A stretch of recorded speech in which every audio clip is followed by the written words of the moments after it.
오늘 말씀의 제목 한번 따라 하실까요? 하나님의 본심. 하나님의 본심. 제가 청년부 사역할 때에 한 자매가 상담을 요청해 왔습니다.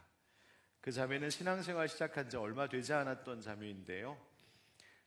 저한테 이렇게 물었습니다. 목사님, 제가 요즘에 구약 성경을 읽고 있는데 성경이 도무지 읽히지가 않는다는 겁니다. 왜 그러냐 물었더니 구약 성경에 나오는 하나님 너무 무섭다는 거예요. 여러분들도 그런 걸 느끼신 적 있으십니까? 구약 성경 읽어보니까 하나님 아들 갖다가 바치라고 그렇게도 하시고, 출애굽한 백성 출애굽하는 건 좋은데 거기에 막 장자들 다 죽이시고, 광야 생활할 때에도 이스라엘 백성들 물론 불평하고 순종하지 않아서 하나님 앞에 범죄했던 건 알지만 또 무시무시하게 벌하기도 하시고, 또 특별히 여호수아와 이스라엘 백성들이 가나안 정복 전쟁할 때에 그 가나안의 원주민들을 하나도 남기지 말고 다 멸절하라고 그렇게 하시는 거 보면 하나님 너무 무서운 분이라고. 게다가 예언서의 말씀들 보면 심판에 대한 예언의 말씀들을 막 하시는데 읽다 보면 마음속에 이분이 정말 사랑의 하나님이신가? 라고 하는 의문이 들 정도라고. 그래서 심지어 하나님을 아버지라고 부르는 것조차 무섭다, 너무 힘들다, 잘 안 된다, 그런 이야기를 했었습니다. 제가 목회하면서 여러 성도님들 만나보다 보니까 우리 성도님들 중에도 그런 마음을 갖고 계신 분들이 더러 계신 것도 보았습니다. 제가 그때 이렇게 대답했던 것으로 기억을 합니다. 사랑이 뭘까? 물었습니다. 사랑이 뭘까? 사랑은 그 사랑하는 대상의 죄악이나 모든 불의함까지 그저 다 허용하고 내버려 두는 것, 그것을 사랑이라고 말할 수는 없다 했습니다. 사랑은 그 대상을 바른 길로 인도하는 것이죠. 그것이 사랑이죠. 히브리서 12장 6절에도 주께서 그 사랑하시는 자를 징계하시고 그가 받아들이시는 아들마다, 그러니까 그가 아들로 여기시는 자들마다 채찍질 하신다, 매로 때리신다, 그렇게 되어 있죠. 잘못된 길로 가는 자녀, 야단을 쳐서라도 돌이켜 바르고 안전한 길로 가게 하는 것, 그것이 부모의 마음인 것처럼 하나님의 사랑이라고 하는 것은 그냥 다 냅두는 것, 그냥 다 너 하고 싶은 대로 해, 그게 사랑이 아니라 바른 길로 가게 하는 것이 하나님의 사랑이다. 또 하나, 하나님은 심판하셨지만 그러나 인내하셨던 하나님이시다. 그렇죠? 하나님께서 무서운 벌을 내리시기 전에 언제나 경고하시고 참고 기다리셨어요. 왜? 하나님도 그게 마음 아픈 일이었거든요. 그래서 에스겔서 18장 23절 말씀에 보면 주 여호와의 말씀이니라 내가 어찌 악인이 죽는 것을 조금인들 기뻐하랴. 악인조차도 죽는 것, 그거 보면서 하나님 쌤통이다, 잘됐다, 그러시는 하나님 아니시라는 거예요. 그가 돌이켜 그 길에서 떠나 사는 것을 어찌 기뻐하지 아니하겠느냐. 하나님은 물론 심판하신 하나님이시지만 그가 돌아올 수 있도록 은혜의 기회를 계속해서 주시며 참고 용납하시고 기다리시는 하나님. 그런데 그 은혜의 기회를 발로 차버린 것은 바로 죄인인 인간이었다. 출애굽기 34장 6절에도 하나님 여호와, 그분 어떤 분이신가? 자비롭고 은혜롭고 노하기를 더디하신 하나님. 하나님 참고 기다리신 하나님. 그게 하나님의 사랑이다. 그리고 나서 하나 더 마무리할 때 이야기했던 것은, 구약을 읽을 땐 신약하고 같이 읽어야 된다. 왜? 하나님께서 구약의 말씀을 통하여서 약속하시고 예언하신 그 모든 일들, 그분이 우리를 얼마나 사랑하시고 우리를 어떻게 구원하시는지에 대한 이야기는 신약에 바로 예수 그리스도 그분을 통하여서 성취되고 완성되었기 때문에 바로 그분 속에서 우리는 하나님의 공의와 더불어 하나님의 사랑을 발견하게 되는, 바로 예수 그리스도가 하나님 사랑의 하나님 공의의 완전한 계시이기 때문이다.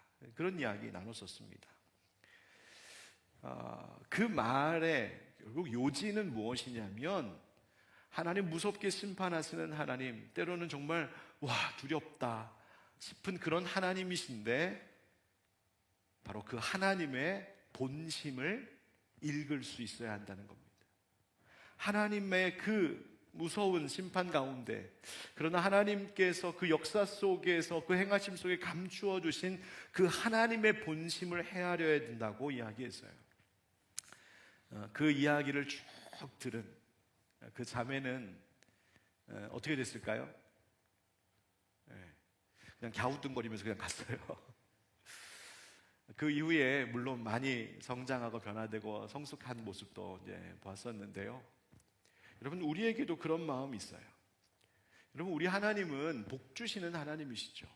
하나님은 하나님의 자녀들에게 좋은 것 주시기를 참 기뻐하시는 아버지이십니다.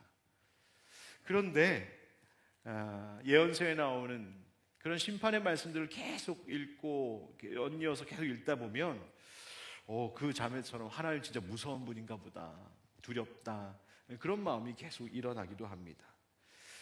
그런데 그 모든 것에 있어서 하나님의 본심, 그것은 우리를 택하신 아버지의 뜨거운 사랑입니다.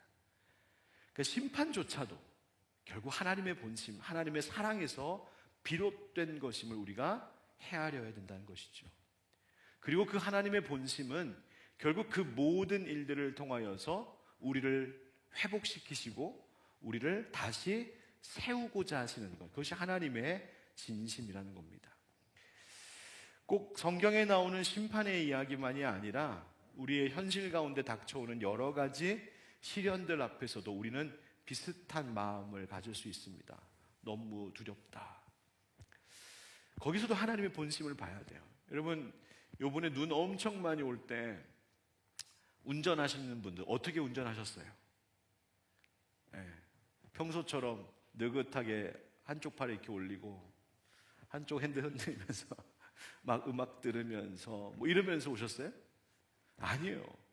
눈보라치면요 핸들 꽉 잡고 몸도 앞으로 이만큼 내밀고 와이퍼 막 움직이면서 그 눈앞에 보이지 않는 것, 그 눈을 부릅뜨고서 어떻게든 차선 보려고, 어떻게든 앞에 가는 차의 라이트 보면서 쫓아가려고 애를 쓰면서 집중하면서 주목하면서 운전하지 않습니까?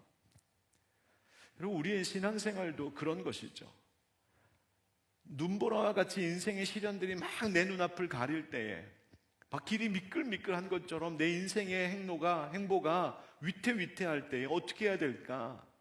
다른 때보다 더 천천히, 그리고 핸들을 꽉 잡는 것처럼 하나님의 말씀을 꽉 잡고 좀 더 내 몸을 이렇게 앞을 전방 주시하듯이 조금 더 적극적으로 하나님 앞에 열심으로 나아가고, 하나님 내 앞에서 이끌어 가시는, 마치 앞서가는 자동차의 라이트를 보듯이 내 앞에서 앞서가시는, 한 걸음 한 걸음 앞서가시는 그 성령 하나님의 이끄심을 주목하며 살아가는 것이죠.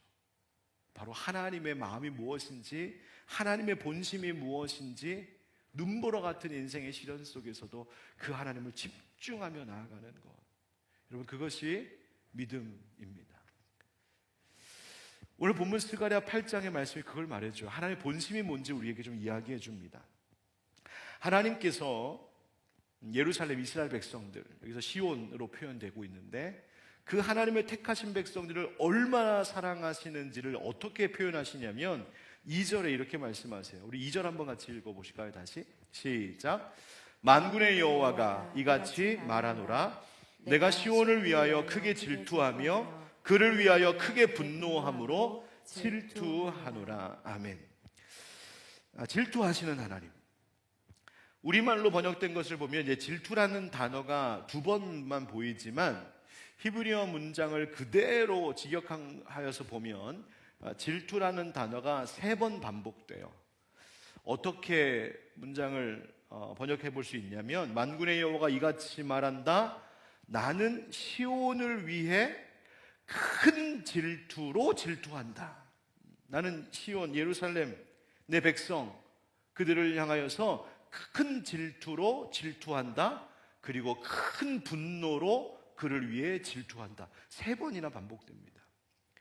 여러분, 질투라고 하는 단어의 어원은 카나라고 하는 히브리어 단어인데 그 뜻은 다른 사람들이 시샘을 느낄 정도로 어떤 그 대상에 대하여 열성적으로 사랑하고 위하는, 바로 그것을 말합니다. 그 뜨거운 사랑, 그 열정적인 사랑, 그 사랑을 하나님은 3번이나 반복하면서 말씀하세요. 분노로 질투하신다. 그 무슨 말일까요? 표준 세번역에는 우리가 조금 더 잘 이해할 수 있도록 이렇게 번역했어요. 나는 시온을 열렬히 사랑한다. 누구라도 시온을 대적하면 용서하지 못할 만큼 나는 시온을 열렬히 사랑한다. 그게 무슨 말이에요? 여러분, 혹시 형 있으신 분 계십니까? 저는 형은 없고 이제 동생, 남동생만 있는데 나이 차이가 좀 많이 나요.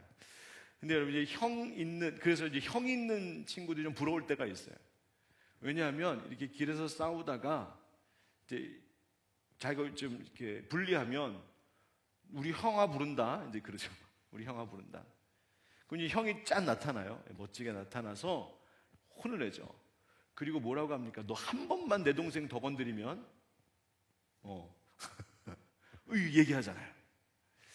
마치 하나님께서 죄에 대하여 그렇게 이야기하시는 거예요. 하나님의 백성들을 유혹하고 공격하고 넘어뜨리는 죄악, 혹은 그런 죄로 공격해오는 대적들에 대하여서 하나님 뭐라고 말씀하시냐면 가만두지 않겠다. 내 백성, 내 자녀들 한 번 더 건드리면 내가 가만두지 않겠다 할 정도로 그렇게 분노하실 만큼 하나님의 백성들을 사랑하신다는 거예요. 이것이 하나님 아버지의 사랑입니다.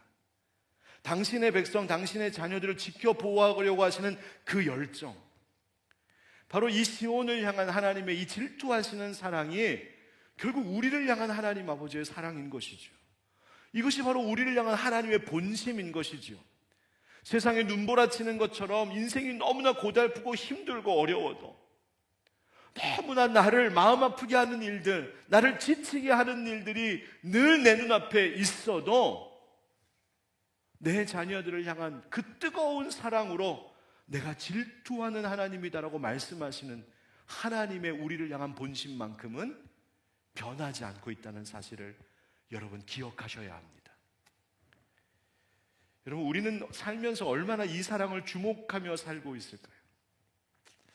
살면서 우리는 내 남편이 나를 얼마나 사랑하나, 내 아내가 나를 얼마나 사랑하나, 내 자식들이 나를 얼마나 사랑하나, 내 부모가 나를 얼마나 사랑하나, 그거에 대해서는 살면서 꽤나 관심 갖고 사는데, 하나님이 나를 얼마나 사랑하시느냐에 대해서는 여러분 얼만큼이나 골똘히 생각해보고 얼만큼이나 그것에 주목하며 살아보셨습니까?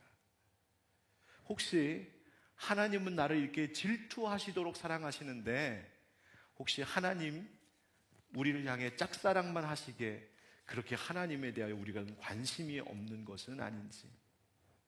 제가 오늘 찬양 끝나고 기도할 때에 이런 말로 시작했습니다. 여러분, 오늘 하루 성령님과 얼만큼 교제하셨습니까? 오늘 하루 우리의 말과 행동과 생각과 감정과 모든 것에 있어서 하나님의, 성령 하나님의 다스림 가운데 행했던 것들은 얼마나 됩니까? 그 말은 즉슨 오늘 하루 나를 향하여 질투하시도록 그렇게 뜨겁게 사랑하고 계신 하나님의 사랑을 얼만큼 생각하며 살았습니까? 그 사랑 앞에 얼만큼 엎드리고 그 사랑 안에 얼마나 잠겨 살았습니까? 라고 하는 물음이기도 했습니다.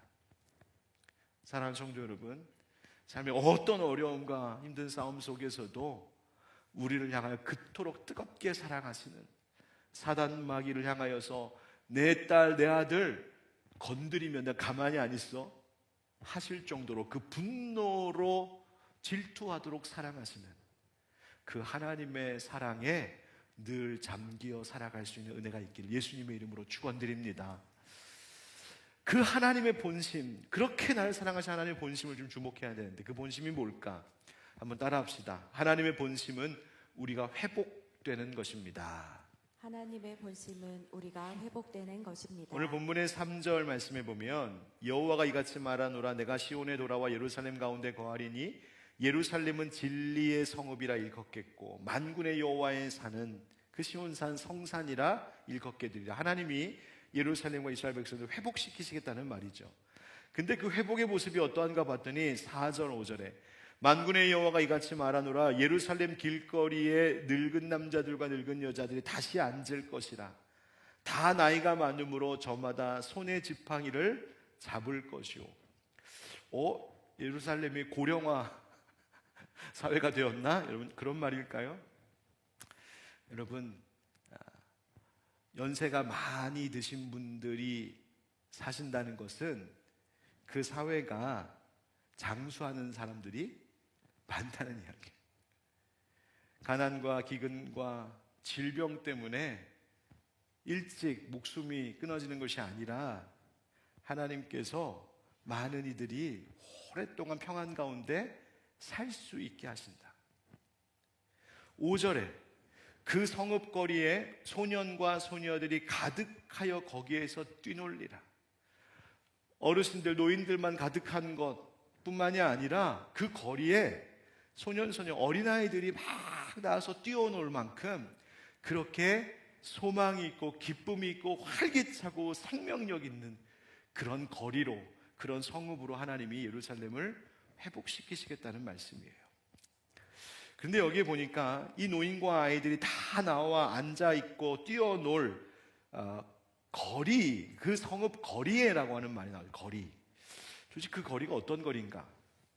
이 거리에라고 하는 말을 언어로 찾아보면 우레호봇 이렇게 되어 있습니다. 우레호봇. 근데 그 말이 사실은 어디서 온 말이냐면 여러분도 아실 바로 르호봇이라고 하는 단어에서 온 말입니다. 르호봇. 르호봇이 어디 나올까? 창세기 26장 22절입니다. 우리 한번 같이 읽어보실까요? 시작.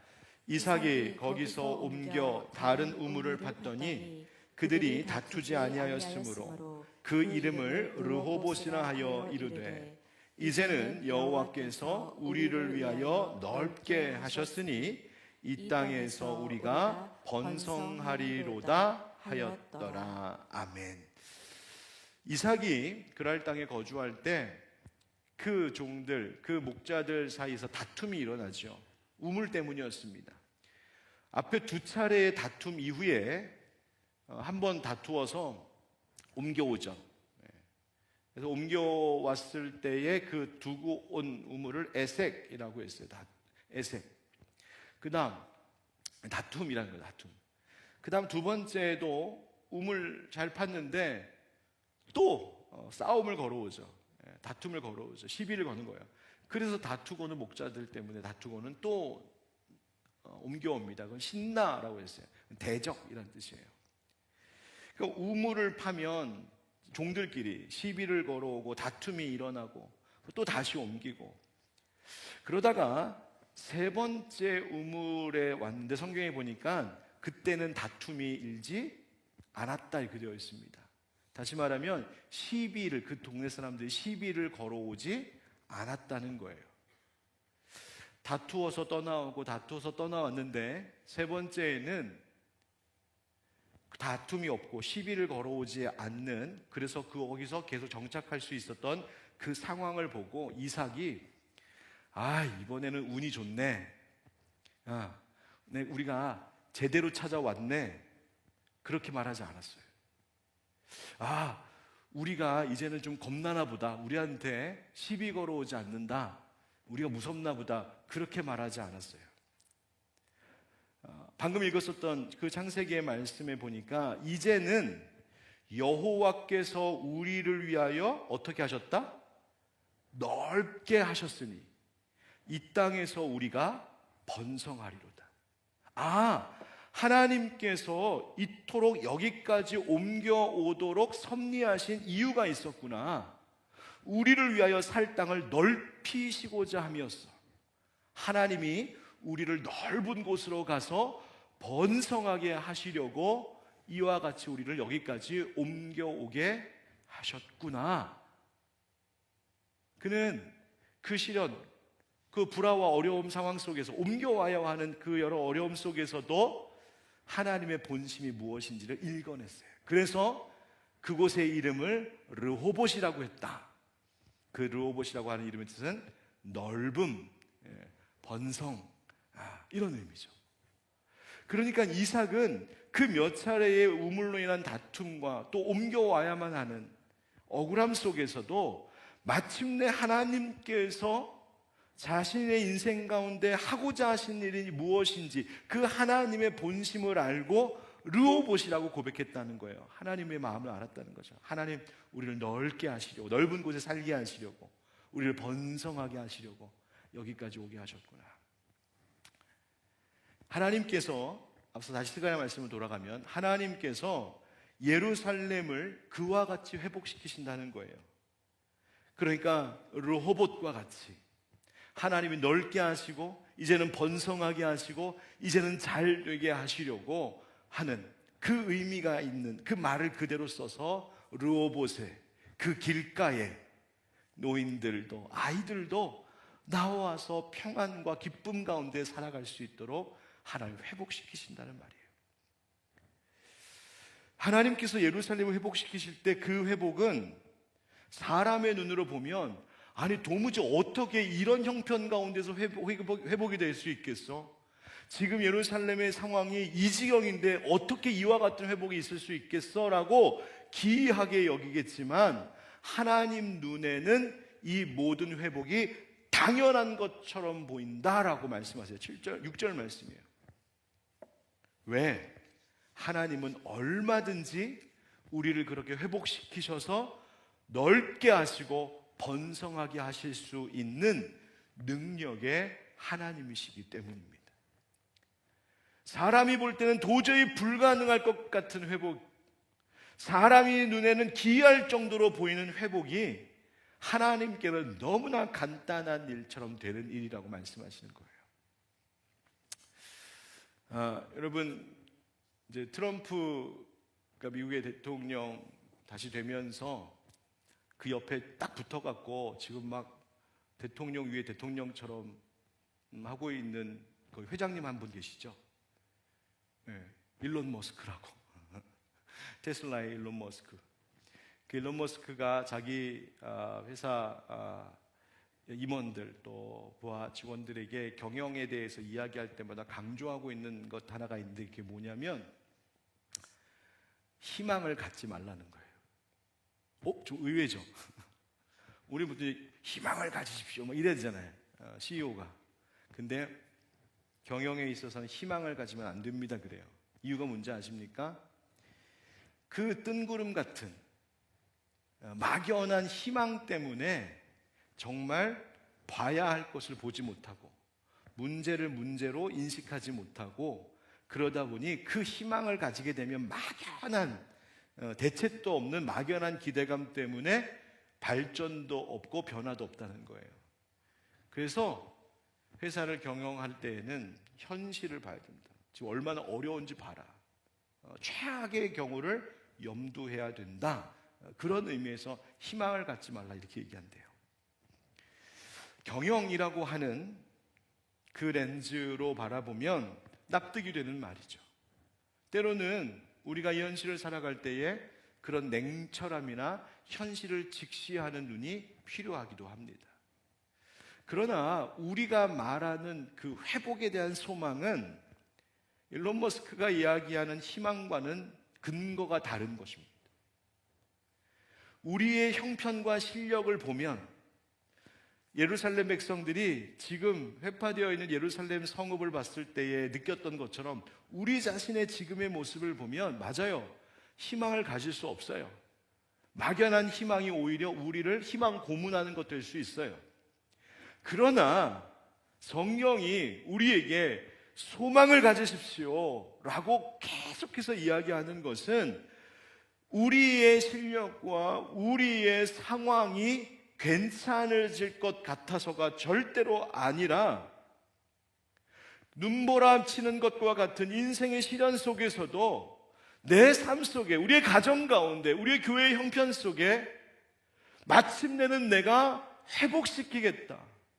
길거리에 어른들이 나와서 걸어 다니시고 길거리에 아이들이 기뻐 뛰놀고 너의 인생의 길을 넓히고 번성케 하고자 하는 나 여호와의 하나님의 본심은 여기에 있노라고, 회복에 있노라고 말씀하시는 그 하나님의 약속의 말씀이 우리가 소망을 갖는 근거가 되는 것인 줄 믿으시기 바랍니다. 여러분, 근심하고 걱정할 거리가 참 많습니다. 그러나 그거 하기보단 하나님 사랑, 우리를 향한 그 본심, 우리를 회복시키고자 하시는 하나님의 그 사랑의 의지를 믿으시기 바랍니다. 하나님은 얼마든지 해결하실 수 있는 하나님, 하나님은 얼마든지 우리의 인생 가운데 르호봇의 역사를 이루실 수 있는 분이 우리 하나님이신 줄 알고, 하나님, 이 어려움 중에도 나를 향한 하나님의 진짜 마음은 나를 마침내 회복시키고자 하시는 것이군요. 여러분, 그 마음, 그 소망을 항상 잃지 않는 저와 여러분 모두 되길 예수님의 이름으로 축원드립니다. 두 번째 한번 따라합시다. 하나님의 본심은 우리를 복의 표본 삼으시는 것입니다. 하나님의 본심은 우리를 복의 표본 삼으시는 것입니다. 오늘 9절 말씀에 보면은요, 오늘 함께 읽지 않지만 그 다음 단락인 9절에 만군의 여호와가 이같이 말하노라. 만군의 여호와의 집 곧 성전을 건축하려고 그 지대를 쌓던 날에 있었던 선지자들의 입의 말을 이 날에 듣는 너희는 손을 견고히 할지어다. 아멘. 자, 이 말씀이 뭘까? 여러분, 우리가 예전에 함께 나눴던 학개서 2장 4절에 보면 성전을 재건해야 하는 공사, 이 임무를 받은 스룹바벨과 여호수아 그리고 그 백성들에게 하나님께서 그 공사를 다시 시작하는 날에 선지자를 통하여 주셨던 말씀이 있었어요. 총독 스룹바벨, 대제사장 여호수아, 온 백성들, 오랜 기간 동안에 중단되어 있었던, 다시 시작할 엄두도 내지 못했었던 그 성전 재건 공사를 딱 시작할 때 하나님께서 뭐라고 하셨냐면, 스스로 굳세게 하여 일할지어다 내가 너희와 함께 하노라. 하나님이 격려하셨어요. 너 할 수 있어. 도전해봐. 너 할 수 있어. 내가 너와 함께 할 거니까 걱정하지 말고 한번 해봐. 그런데 이 말씀을 주시고 나서 꽤나 시간이 흐르고 난 이때에, 지금 이 스가랴가 지금 이야기하고 있는, 하나님 말씀을 대언하고 있는 이때에 다시 그때에 주셨던 그 격려, 그 위로의 말씀, 응원하시는 말씀을 다시 거듭 말씀하시는 거예요. 그때의 선지자들의 입에서 나오는 그 말을 들었던 것, 그 말, 오늘 이 날에 다시 듣는 너희여. 그러면서 하시는 말씀이 너희는 손을 견고히 할지어다. 그래서 손을 견고히 하라는 말은 뭐 손에 힘을 줘라 그런 이야기가 아니고, 이건 표현인데 무슨 말이냐면 너희의 마음을 강하게 해라 그런 뜻입니다. 너 마음을 굳세게 먹어라. 하나님께서 베푸실 그 회복, 그 은혜의 일들이 있으니 소망하며 힘을 내라고 하시는 거예요. 막 백성들이 물었을 것 같아요. 하나님, 우리에게 도대체 무슨 소망이 있다는 말입니까? 지금 우리의 형편과 우리의 상황이 이러한데 우리에게 무슨 소망이 있다는 말입니까? 그럼 우리도 지금 이 나라의 형편을 보면 그런 말이 막 여기까지 올라오죠. 하나님, 도대체 지금 이 나라, 이 땅, 이 모양 이 꼴로 지금 돌아가고 있는 것 보면 하나님, 도대체 우리에게 무슨 소망을 가지라는 겁니까? 지금 한국 교회, 지금 대한민국 국민들에게서 인식되고 있는 한국 교회, 한국 목회자의 모습이라고 하는 것 생각할 때에 하나님, 어떤 소망을 가지라는 것입니까? 그런데 여러분, 13절 말씀을 한번 같이 읽어보시겠어요? 13절 시작. 유다 족속아, 이스라엘 족속아, 너희가 이방인 가운데에서 저주가 되었었으나 이제는 내가 너희를 구원하여 너희가 복이 되게 하리니 두려워하지 말지니라. 손을 견고히 할지니라. 아멘. 또 반복하여 말씀하죠. 두려워하지 말아라. 손을 견고히 해라. 지금 마음 굳게 먹어라. 하나님, 무슨 근거로요? 도대체 뭘 하시려고요? 하나님 말씀하신 게 뭐냐면, 너희가 이방인 가운데에서 저주가 되었었지만 이제는 너희를 구원하여서 너희가 복이 되게 하겠다. 이 말씀이 무슨 말이에요? 이스라엘 백성들, 하나님께서 처음 아브라함을 택하시고 그 백성을 이루셨을 때에 하나님께서는 온 열방 가운데 제사장 나라로 이스라엘 민족을 세우셨어요. 존귀하고 거룩하고 영화로운 백성들. 그런데 지금 이 백성들의 형편이 어떻게 됐습니까? 땅에 추락했습니다. 하나님 앞에 불순종하고 범죄하고 우상 숭배하고 제각각 자기 하고 싶은 대로 살고 하나님 배신하고 하나님 말씀 들으려 하지 않고, 그때 그 나라가 망하고 예루살렘 수도가 무너지고 백성들은 죽거나 포로로 다 끌려갔어요. 여러분, 그것을 보고 있는 주변 이방 사람들, 이방 족속은 뭐라고 했을까요? 그 이스라엘을 보면서, 야, 니들 한때 잘 나갔더니, 다윗의 때에, 솔로몬 때에 한때 잘 나가더니 이제 이 모양 이 꼴 되었구나. 얼마나 멸시하고 얼마나 무시했겠어요. 그리고 그 이스라엘 백성들이 우리는 여호와 하나님을 믿는 거룩한 백성, 선민이야, 그렇게 자긍심을 갖고 자랑했었던 건 그거 얼마나 깔보았을까요? 야, 너희 하나님 다 죽었나 보다. 그렇게 이방의 저주가 되었던 바로 그런 너희를, 그러나 이제는 다시 복이 되게 하겠다. 세상에 복이 되게 하겠다. 그것이 너희가 마음을 굳게 먹어도 될 이유다라고 말씀하세요. 이 이방인 가운데에서 저주가 되었었다라고 하는 말이 표준세번역에 보니까 너희가 저주받는 사람의 표본이 되었었으나, 여러분 샘플 아시죠? 샘플. 여러분 샘플 딱 보면, 이렇게 우리 자매님들 이렇게 백화점이나 가서 이렇게 화장품 사면 샘플 주잖아요. 그 샘플 받으면 어때요? 이 원래 원 제품이 어떤지를 알 수 있죠. 그 샘플 표본이잖아요. 하나님께서 이렇게 말씀하시는 거예요. 너희가 예전에는 이방인들이 볼 때에 너희를 딱 보면 이런 말 나올 지경이었어. 아, 망하면 적골 되는구나. 아, 저주받으면 적골 되는구나. 야, 망해도 제대로 망했네. 너희가 저주와 멸망, 심판의 표본이 되었었어. 그런데 하나님이 지금 말씀하시는 거예요. 그러나 이제, 여기서 그러나라고 하는 우리말이 빠졌는데 번역에, 그러나 이제는 너희를 복받는 사람의 표본이 되게 하겠다, 이렇게 말씀하시는 거예요. 무슨 말이에요? 이제는 너희를 보면 사람들이 이런 말 나오게 하겠다는 거예요. 하나님께 복받으면 저렇게 되는구나. 하나님이 회복시키시면 저렇게 되는구나. 하나님이 사랑하셔서 하나님이 높이시면 저렇게 되는구나.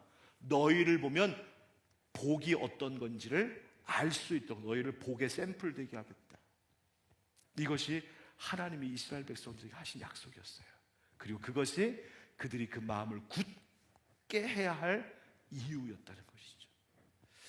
여러분, 지금 이 나라의 백성의 상황들을 보면서 또 그 속에서 기독교, 교회, 또 목사, 이런 거 이렇게 보면서 마음이 막 무너질 때가 있잖아요. 세상 사람들이 뭐라고 할까? 그게 제일 두려워요. 세상 사람들이 뭐라고 할까? 마치 이방인들이 그 이스라엘 백성들을 바라보면서 어휴, 저주의 본이네, 저주의 표본이네, 그렇게 꼭 비아냥거리고 깔보고 비판하는 것처럼 혹 지금 우리 그리스도인들 또 교회를 보면서 세상이 그렇게 말하고 있지 않을까 싶어요. 그런데 여러분, 그렇다고 해서 우리마저 우리를 그렇게 생각할 이유는 없습니다. 그 말에 우리가 물론 우리 자신의 잘못과 연약함과 부족함을 되돌아보는 반성은 있어야겠으나, 그러나 그 말들에 우리가 주눅들어서 절망할 필요는 없습니다. 왜? 이러한 상황까지 허용하신 하나님의 본심은 그 저주의 자리에서 우리를 건져 복의 표본이 되게 하시려는 것, 그것이 하나님의 본심이기 때문입니다. 사랑하는 성도 여러분, 어떤 어려운 상황 속에서도 바라보십시오. 하나님, 내가 복의 표본 되게 해주십시오. 하나님, 우리의 가정이 복의 표본 되게 해주십시오. 하나님, 우리 하늘빛 광성교회가 하나님께서 한국교회에 복을 주시네 라고 하는 것에 표본이 되게 해주십시오. 우리의 지금의 다음 세대, 우리의 미래 세대가 불안하고, 야, 요즘 애들 어떡하냐, 걱정이 이만저만이 아닌 시대이지만, 하나님, 그러나 우리의 자녀들, 우리 하늘빛 광성교회 공동체 안에서 길리움 받는 믿음의 자녀들이 하나님께서 복 주시고 높이시고 쓰시는 그 존귀함의 표본이 되게 하여 주시옵소서. 여러분, 그 믿음의 기도를 드릴 수 있는 우리가 되길 주의 이름으로 축복합니다. 마지막 한 가지 간단하게 따라합시다. 하나님의 본심은 우리가 행할 일을 하는 것입니다. 하나님의 본심은 우리가 행할 일을 하는 것입니다. 그러면 우리가 하나님, 우리를 그렇게 회복시키시고 우리를 복의 표본 되게 하신 것이 하나님의 본심인데, 그러면 우리는 그냥 하나님 그렇게 하실 때까지 넋놓고 있으면 되느냐? 아니요. 하나님이 이 약속을 소망으로 주시는 이유가 있지 않겠어요? 그리고 그 복이 나의 복이 되게 하시려고 하나님 주신 말씀이 있죠. 우리 지난 주일 말씀에 찾아온 은혜를 놓치지 말라고 했잖아요. 하나님, 내게 부어주시는 복을 놓치지 말라고. 어떻게 해야 될까? 우리 16절 17절 말씀 함께 읽겠습니다. 16절 17절 시작. 너희가 행할 일은 이러하니라. 너희는 이웃과 더불어 진리를 말하며 너희 성문에서 진실하고 화평한 재판을 베풀고 마음에 서로 해하기를 도모하지 말며 거짓 맹세를 좋아하지 말라. 이 모든 일은 내가 미워하는 것이니라 여호와의 말이니라. 아멘.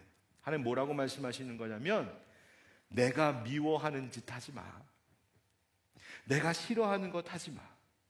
그리고 내가 원하는 것을 행하면서 살라고 말씀하세요. 하나님이 원하시는 것이 무엇일까? 미워하는 것은 또 무엇일까? 오늘 말씀해 보니까 하나님은 거짓을 미워하시고 진리를 사랑하신대요. 진리라고 하는 말은, 여기서 진리라고 표현된 것은 우리의 정직한 말과 진실함을 지금 이야기하는 거예요. 늘 거짓 말하지 마, 거짓말하지 마, 남 속이려 하지 마, 정직해야 되고 진실해야 돼. 그게 내가 기뻐하는 거야. 또 하나, 하나님은 서로 해하는 것, 즉 다투고 싸우고 불화하는 것 미워하시고 화평, 서로 화평한 것, 화평하게 하는 것, 평화를 이루는 것, 그게 하나님 좋아하시는 거예요. 여러분, 우리가 막 정의를 외치고 우리 의의를 외치다가 자칫 화평을 깨뜨려 버리는 것, 하나님 좋아하시는 거 아니라는 거예요. 그 다음, 화평한 재판을 베풀라라고 하시는 것은 뭐냐면, 하나님은 불공정한 것, 불의한 것 하나님 싫어하신다. 하나님은 공정한 판단과 재판, 공의를 좋아하신다는 거예요.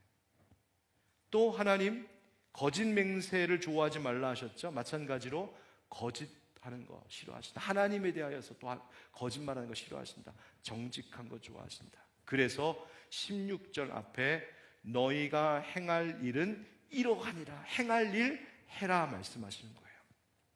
한번 따라합시다. 진리, 화평, 공의, 정직. 이 네 가지. 진리, 화평, 공의, 정직. 이거 하나님이 기뻐하시는 일이래요. 바로 그것을 행하며 살아갈 때 하나님의 본심대로 우리에게 회복과 축복이 임하는 것임을 믿습니다. 결론 내립니다. 여러분, 앞서 말씀 가운데에 우리 기도하기 전에 제가 시편 141편의 말씀을 잠깐 읽었었는데요. 어떻게 하면, 그러면 우리가 이 행할 일을 어떻게 하면 행하며 살 수 있을까? 앞서는 말씀드린 것처럼 눈보라칠 때에 운전하는 드라이버의 그 열중과 같이 이 시대 속에서 하나님의 마음이 무엇인지를 뚫어지게 쳐다보면서 가야 돼요. 하나님의 마음이 뭘까? 어떻게 하면 알 수 있을까요? 시편 141편 3절부터 5절까지 제가 읽어보겠습니다. 여호와여, 내 입에 파수꾼을 세우시고 내 입술의 문을 지키소서. 내 마음이 악한 일에 기울어 죄악을 행하는 자들과 함께 악을 행하지 말게 하시며 그들의 진수성찬을 먹지 말게 하소서. 거짓과 불의와 부정한 것, 그것과 함께 하지 않게 해달라는 거예요. 그 다음 5절에 의인이 나를 칠지라도 은혜로 여기며 내가 맞았어요. 그런데 은혜로 여기며 책망할지라도 그것을 머리에 부으는 기름과 같이 여겨서 내 머리가 이를 거절하지 아니할지라. 그들의 재난 중에도 내가 항상 무엇하리로다? 기도하리로다. 그래서 그들의 재난 중에도 내가 항상 기도하리로다 라고 하는 이 말은 그들이 나에게 행하는 악을 내가 만날지라도, 세상에 어려움이 있을지라도, 때로는 억울하고 속상하고 답답한 일이 있을지라도, 불안하고 근심되고 걱정되는 일이 있을지라도 하나님, 내가 항상 기도할 터이니 죄악된 것과 버타지 않고 하나님이 기뻐하시는 그 길을 행하게 하여 주시옵소서. 그것이 다윗의 기도였어요. 여러분, 뭐 하라고 하시는 거예요? 기도하라 하십니다. 기도하라 하세요. 기도함으로 하나님이 나에게 어떤 마음을 가지고 계신지 하나님을 바라보라는 거예요. 기도하면서 하나님이 나를 어떻게 회복시키시고 나를 어떻게 우리를 일으키실지를 기대하라는 거예요. 여러분, 우리가 금요일마다 이 추운 날씨 속에도 이 어두운 밤에 여러분 기도하러 나오신 이유가 무엇입니까? 그냥 내가 원하는 것 잘 됐으면 좋겠어서? 내가 필요한 게 있어서? 여러분, 우리가 기도할 때 이 밤에 하나님께서 미워하시는 것 하지 않고 하나님이 좋아하시는 것, 바로 그것 행함으로 우리의 삶 가운데 하나님이 주시는 회복을 경험할 수 있도록 하나님, 내게 힘 주십시오. 그것을 위해서 기도할 때 우리의 이 금요 기도회가 하나님 더 기뻐 받으시는 기도의 향연이 될 줄 믿습니다.